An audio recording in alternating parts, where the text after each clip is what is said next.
السلام علیکم ورحمۃ اللہ وبرکاتہ۔ بسم اللہ الرحمن الرحیم۔ میری دوست شاہدہ کی شادی کو 12 برس بیت چکے تھے۔ جب اولاد کی خوشی اسے نصیب نہ ہوئی تو وہ بے حد غمزدہ رہنے لگی۔ کئی لوگوں کی منتیں کی جن قریبی رشتہ داروں کے زیادہ بچے تھے اور وہ تنگ دست تھے، ان سے کہا ایک بچہ انہیں دے دو، اس طرح اسے پالیں گے کہ آپ اس کی زندگی پر رشک کرو گے، مگر کوئی اپنا بچہ دینے پر راضی نہ ہوا۔ سچ ہے، اولاد سے بڑھ کر میٹھا کوئی پھل نہیں۔ جب شاہدہ آئی تو وہ پہلے سے زیادہ دل گرفتہ لگی۔ ہر بار یہی دکھ بیان کرتی کہ ساری دنیا کی خوشیاں مل گئی ہیں، متوسط طبقے سے اعلیٰ طبقے میں شامل ہو گئے ہیں، کاروبار میں میرے شوہر کو ہر سال لاکھوں کا منافع ہوتا ہے، سب کچھ بن مانگے مل رہا ہے، لیکن جو نعمت اپنے رب سے مانگتے ہیں وہ ابھی تک نہیں مل سکی ہے۔ میں اسے تسلی دیتی کہ اللہ سے اچھی امید رکھو، اس کے گھر دیر ہے اندھیر نہیں، اللہ نے چاہا تو ضرور تمہیں بھی تمہاری مراد مل جائے گی، مگر اس کی تسلی نہ ہوئی۔ کہتی مجھے یوں لگتا ہے ہم سے کوئی ایسی غلطی ضرور ہوئی ہے کہ ہماری دعا قبول نہیں ہوتی۔ بارہا میں نے سمجھایا توبہ کرو شاہدہ، تمہاری مراد قبول ہونے کی یہ وجہ نہیں، اللہ تعالیٰ کے ہر کام میں مصلحت ہوتی ہے جسے بندے نہیں سمجھ پاتے۔ سبھی کو سبھی کچھ نہیں ملتا، کسی کو ایک شے ملتی ہے تو کسی کو کوئی اور خوشی مل جاتی ہے۔ انسان کو ہر حال میں صبر و شکر سے کام لینا چاہیے۔ جب شاہدہ کی اسرار بھائی سے شادی ہوئی، وہ ایک کمپنی میں معمولی سے ملازم تھے۔ ان کے والد کی وفات کے بعد وراثت میں خالی زمین ملی جو شہر سے کچھ دوری پر تھی۔ شاہدہ دعا کرتی کہ اللہ پاک اس کے بھی دن پھیر دے۔ والدین کے گھر غربت دیکھی تھی تو اب شوہر بھی کچھ آسودہ حال نہ تھا۔ اللہ تعالیٰ نے اس کی دعا سن لی۔ کچھ عرصے بعد وراثت میں ملی زمین شہر میں آ گئی۔ اس کے قریب ہی ایک دوسرے پلاٹ پر کسی نے پلازہ بنوایا تو کاروبار کو وسعت دینے کے لیے اسرار بھائی سے منہ مانگے داموں ان کا پلاٹ خرید لیا۔ اسرار بھائی نے اس رقم سے کاروبار کرنے کی ٹھان لی۔ وقت کے ساتھ ساتھ اللہ تعالیٰ کی مہربانی سے کاروبار سیٹ ہوتا چلا گیا، دن دگنی رات چگنی ترقی کرتا گیا اور دیکھتے ہی دیکھتے اسرار بھائی کروڑ پتی ہو گئے۔ شادی کے بعد 12 سالوں کے اندر شاہدہ ایک کروڑ پتی بزنس مین کی بیگم بن کر اپنی شاندار کوٹھی میں منتقل ہو گئی۔ اب زندگی میں کسی آسائش کی کمی نہ رہی، مگر وہ اولاد کی نعمت سے محروم رہی۔ وہ کہتی یہ ہوتی ہے اللہ کی دین کہ جسے چاہے دولت دے، جسے چاہے عزت شہرت اور جسے چاہے اولاد۔ میرے شوہر کی ملازمت سعودی عرب میں ہوئی تو میں ان کے ساتھ چلی گئی اور 6 برس تک شاہدہ سے مل نہ سکی۔ اس بار پاکستان آئی، اس سے ملنے گئی اور یہ دیکھ کر حیران رہ گئی کہ ایک 8 برس کی بچی اس کے ساتھ تھی جسے اپنی بیٹی کہہ کر مجھ سے متعارف کروایا۔ تمہاری بیٹی ہے یہ، مگر تم تو، اس نے اشارے سے کچھ کہنے سے روک دیا۔ اس ملاقات کے بعد وہ ایک دن میرے گھر ملنے آئی، بولی بیٹی کو اسکول چھوڑ کر آ رہی ہوں، جب تک اس کی چھٹی کا وقت نہیں ہو جاتا تمہارے پاس بیٹھتی ہوں۔ یہ بتاؤ شاہدہ یہ بیٹی کب ہوئی؟ 1-2 بار فون پر بھی بات ہوئی ہے ہماری، مگر تم نے کوئی ذکر نہیں کیا۔ کہنے لگی میرے ہاں تو اولاد نہ ہوئی، مگر اللہ تعالیٰ نے یہ پیاری سی بیٹی مجھے عطا کر دی ہے۔ تبھی اس نے یہ واقعہ سنایا۔ ایک روز جب کہ بارش کے بعد کنکی بڑھ گئی تھی اور شام سرد ہو گئی تھی، اور میں اپنے بیڈ روم سے نکل کر بالکن میں آئی اور سڑک پر نگاہ دوڑائی جہاں ٹریفک برائے نام تھی اور اکا دکا لوگ چلتے پھرتے نظر آ رہے تھے۔ شام کا وقت تھا لیکن سردی اور گہرے بادلوں کی وجہ سے رات سا سما ہو گیا تھا، تاہم ابھی مغرب کا وقت نہیں ہوا تھا۔ اچانک میری نظر 2 سایوں پر پڑی جو ساتھ چلتے آ رہے تھے۔ وہ قریب آ گئے تو میں نے دیکھا ایک غریب سا کمزور سا مفلس آدمی تھا جس کے ہاتھ میں ایک پلاسٹک کی تھیلی اور دوسرے ہاتھ میں ایک ننھی بچی کا ہاتھ تھا۔ وہ تیزی سے چلنے کی کوشش کر رہا تھا، یقیناً اسے رات ہونے سے پہلے گھر پہنچنے کی جلدی تھی، شاید بارش برسنے کا ڈر بھی تھا۔ میں نے ان دونوں کو بغور دیکھا۔ وہ 5 برس کی ہوگی، اس عمر میں بھی وہ ایک بوسیدہ گلابی دوپٹے سے سر کو ڈھانپے ہوئے تھی، دونوں ہی ننگے پاؤں تیز تیز چلنے کی کوشش کر رہے تھے۔ بچی بڑی دقت سے باپ کے تیز اٹھتے ہوئے قدموں کا ساتھ دے رہی تھی۔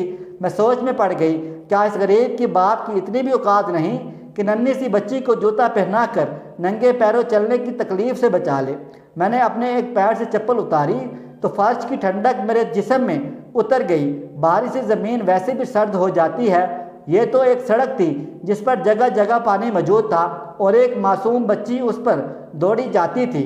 اف میرے اللہ، مجھے ٹھنڈ اور زیادہ محسوس ہونے لگی، مگر وہ گرد و بیش سے بے خبر اور اس غم آلود فضا سے بے نیاز گیلے کپڑوں میں تھی۔ مجھے جھرجھری آ گئی، کیا گزر رہی ہوگی اس پر۔ میں نے اپنے گھر میں جاگا، اسرار کو گاڑی گراج میں کھڑی کرنے جا رہے تھے، تبھی آواز دی، کار کو گراج میں نہ لے جائیں، ابھی آ رہی ہوں، مجھے ایک ضروری کام ہے۔ وہ جہاں تھے وہیں رک گئے اور حیرت سے مجھے تکنے لگے۔ میں نے ایک کمبل اٹھا لیا اور الماری سے 2 شالیں نکال کر میں دوڑی زینے کی طرف اور تیزی سے ان کے پاس پہنچ گئی۔ کیا بات ہے، خیریت تو ہے؟ ہاں ذرا سڑک تک جاتا ہے، یہ کہتے ہوئے میں گاڑی میں بیٹھ گئی۔ انہوں نے کوئی سوال نہ کیا اور گاڑی کو سڑک پر لے آئے۔ ہاں بولو، کدھر جانا ہے؟ بس سیدھے چلتے جائیے۔ انہوں نے حکم کی تعمیل کی اور درمیانی رفتار سے گاڑی چلاتے ہوئے وہاں پہنچ گئے جہاں وہ غریب باپ اور بیٹی پہنچے تھے۔ وہ مسلسل اسی رفتار سے اپنے سفر کو جاری رکھے ہوئے تھے۔ ذرا آگے جا کر وہ دونوں ایک گلی میں مڑ گئے جو دائیں جانب کچی بستی کی طرف جاتی تھی۔ کیا ہوا بھائی، کیوں ان کا پیچھا کرا رہی ہو؟ آگے گلی خراب ہے، بارش رکی ہوئی ہے، آپ کار کو کسی مناسب جگہ پر پارک کر دینا، مجھے اس آدمی سے کام ہے۔ کیوں، کیا اسے پیسے دینے ہیں؟ یقیناً اس کی غربت پر ترس آیا ہوگا۔ یار دیکھتے نہیں کتنی سردی پڑ رہی ہے اور وہ ننھی سی بچی بغیر گرم کپڑے پہنے ننگے پاؤں چلتی جا رہی ہے، تو اس کی فکر اس کے باپ کو ہونی چاہیے۔ تمہیں کیا پریشانی میں ہے؟ اتنے میں ہم ان کے بالکل نزدیک پہنچ چکے تھے۔ میں نے آواز دے کر اس آدمی کو روکنا چاہا، وہ ذرا سا ٹھٹکا اور مڑ کر ہمیں دیکھا، اس بے یقینی سے کہ جیسے ہم نے اسے نہیں کسی اور کو پکارا ہو۔ میں نے اشارہ کیا، ادھر آؤ۔ وہ قریب آیا۔ میں نے کار کی کھڑکی سے سر نکال کر کہا، ارے بھائی، اتنی سردی میں بچی کو تم نے گرم کپڑے کیوں نہیں پہنائے؟ یہ بیمار پڑ سکتی ہے۔ صبح جب ہم گھر سے نکلے تو اس وقت اتنی سردی نہیں تھی۔ گھر کہاں ہے تمہارا؟ وہ سامنے والی آبادی میں۔ اس نے اشارہ کیا اور آگے بڑھ گیا، جس سے مجھے اندازہ ہوا وہ غریب ضرور ہے مگر بھکاری نہیں ہے۔ ذرا اس کے پیچھے اس کے گھر تک چلیے۔ ارے پاگل ہو گئی ہو، وہ کوئی مزدور ہے، شاید اپنے گھر جا رہا ہے، تو اسے جانے دو۔ میں اس بچے کے لیے کچھ رقم دینا چاہتی ہوں تاکہ وہ اس کے لیے گرم کپڑے اور جوتے ہی خرید سکے۔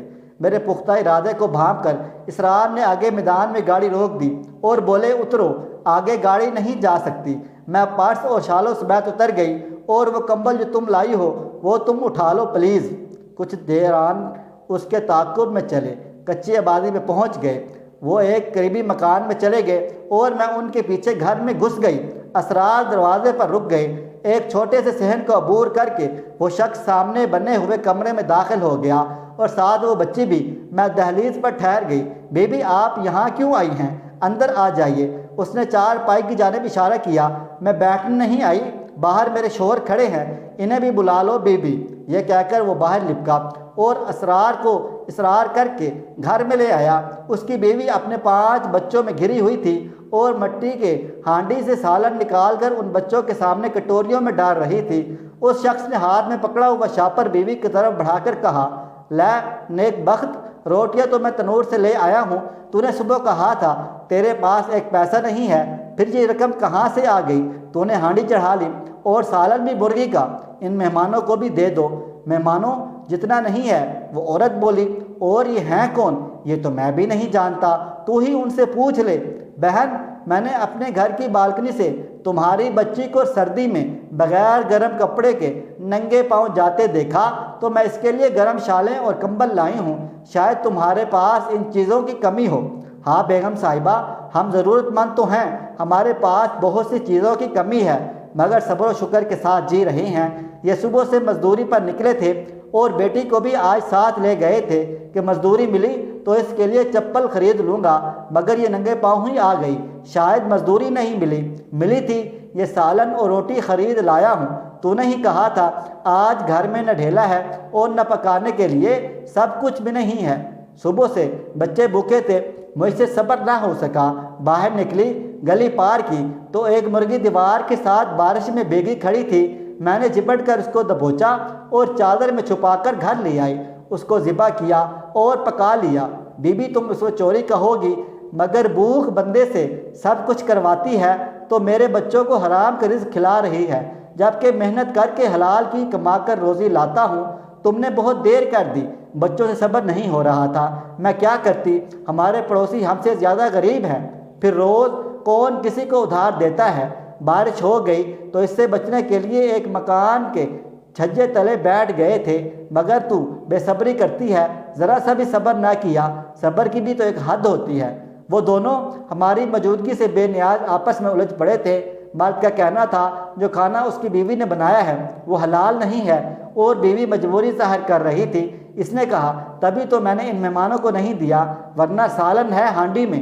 سوچا کہ بچوں کی مجبوری ہے، مگر نہ میں خود کھاؤں گی اور نہ تمہیں دوں گی، انہیں چوری کا یہ رزق کیسے دے دیتی۔ میاں بیوی کی گفتگو ہماری آنکھیں کھول دینے کے لیے کافی تھی۔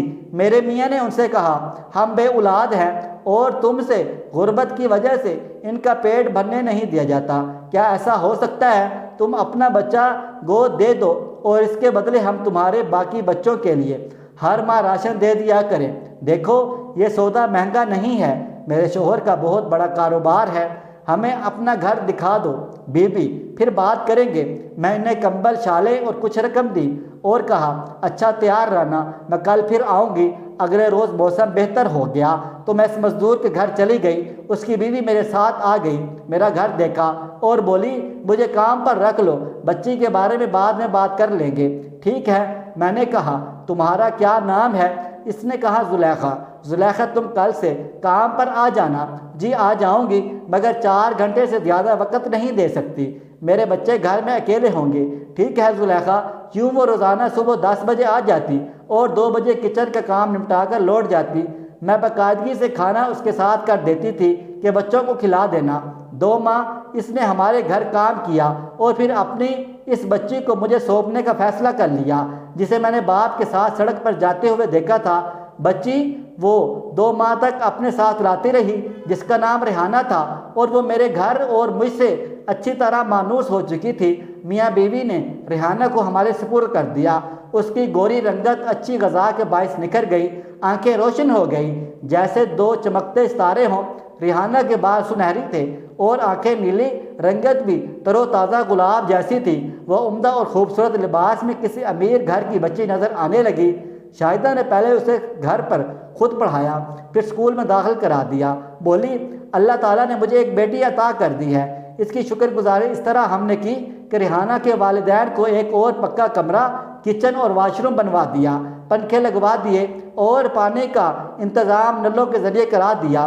زلیخا نے میرا کام چھوڑ دیا تھا، مگر بچی کو دیکھنے کبھی کبھار آ جاتی تھی۔ کہتی ہے رفتہ رفتہ آنا ترک کر دوں گی تاکہ ریحانہ آپ کو اپنی ماں سمجھنے لگے۔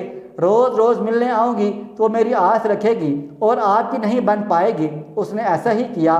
ریحانہ اب کلی طور پر مجھے اپنا چکی ہے، وہ مجھے امی اور اسرار کو پاپا بلاتی ہے۔ وہ ہمارے ساتھ بہت خوش ہے اور ہم اس کو پا کر بہت خوش ہیں۔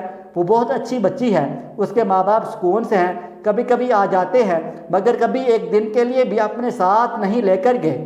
اسرار ان کی کافی مالی مدد کرتے ہیں، جس سے ان کے دن پھر گئے ہیں۔ ریحانہ کے باپ نے مزدوری چھوڑ دی ہے اور اپنے محلے میں ہی کریانے کی دکان کھول لی ہے۔ اللہ نے اس کو نیکی کا اجر دے اور تمہیں بھی۔ میں نے شاہدہ سے کہا۔ اس کے لبوں پر مسکراہٹ پھیل گئی۔ وہ بولی باتوں میں تو وقت کا پتہ ہی نہ چلا۔ ریحانہ کی اسکول سے چھٹی کا وقت ہو گیا ہے، میں اب چلتی ہوں۔ دوستو کون کہتا ہے انسان کو وہ سب نہیں ملتا جو وہ چاہتا ہے، مانگنے سے سب کچھ ملتا ہے۔ نیت صاف ہونی چاہیے، کیونکہ دعاؤں کی قبولیت کا دار و مدار بھی انسان کی نیک نیتی پر ہے۔ یہ میرے رب کی دین ہے کہ کسی کو دولت اور دنیا کی سب آسائشیں دے لیکن اولاد نہ دے۔ کسی کو اولاد دے تو اس کو کھانا میسر نہ تھا، لیکن جب تک اللہ تعالیٰ کی مخلوق کا ترس کھانے والے اسرار اور شاہدہ جیسے لوگ موجود ہیں، نہ کوئی بھوکا رہے گا اور نہ ہی کوئی بے اولاد۔ کیا خیال ہے دوستو آپ کا؟ کمنٹ باکس میں ضرور بتائیے گا۔ دوستو ویڈیو پسند آئی ہے اس ویڈیو کو لائک کریں، شیئر کریں۔ اگر آپ نے ابھی تک میرا چینل سبسکرائب نہیں کیا تو ابھی سبسکرائب کر لیں، ساتھ میں بیل آئیکن کو بھی ضرور پریس کر لیجئے گا تاکہ نئی اپلوڈ ہونے والی ہماری ویڈیوز کا نوٹیفیکیشن آپ کو بر وقت ملتا رہے۔ مجھے اگلی ویڈیو تک اجازت دیں۔ اللہ حافظ۔